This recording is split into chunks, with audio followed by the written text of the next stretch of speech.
du Riverdale, où le temps semble s'être arrêté.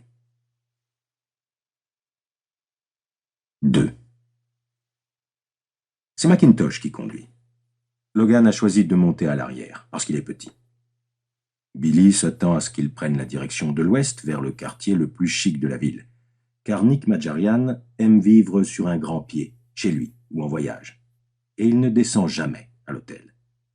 Au lieu de ça, il roule vers le nord-est. À 3 kilomètres du centre-ville, il pénètre dans un quartier que Billy qualifierait de classe moyenne inférieure. 3 ou 4 échelons au-dessus du camp de caravane où il a grandi, mais pas chic du tout. Ici, pas de grandes maisons clôturées. C'est un quartier de pavillons devant lesquels des arroseurs automatiques tournoient sur de petites parcelles de gazon. De plein pied, pour la plupart. Bien entretenus dans l'ensemble, même si certains auraient besoin d'un coup de peinture, et les mauvaises herbes ont envahi quelques pelouses. Il remarque qu'un morceau de carton remplace une vitre cassée dans une des maisons. Devant une autre, un type obèse en bermuda et débardeur, assis dans un fauteuil de jardin acheté chez Costco ou Sam's Club, les regarde passer en buvant une bière. L'Amérique traverse une période faste depuis quelque temps, mais cela va peut-être changer. Billy connaît bien ce genre de quartier. Ce sont des baromètres et celui-ci a commencé à baisser. Les gens qui vivent ici doivent pointer quand ils vont au travail.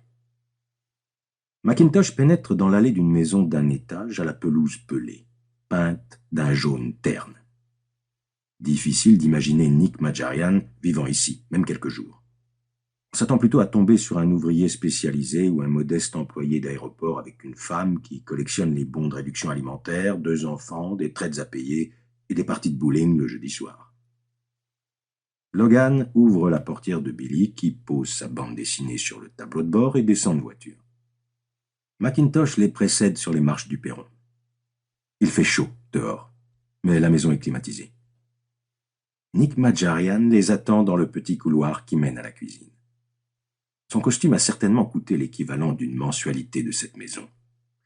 Ses cheveux clairsemés sont plaqués sur son crâne. La banane de Rockers n'est pas son style. Son visage rond affiche un bronzage à la Las Vegas. Il est massif. Mais lorsqu'il serre Billy dans ses bras, sa bedaine est dure comme de la pierre. « Billy !» s'exclame-t-il, et il l'embrasse sur les 2 joues. De gros baisers chaleureux. Il arbore son sourire irrésistible. « Ah, Billy, Billy !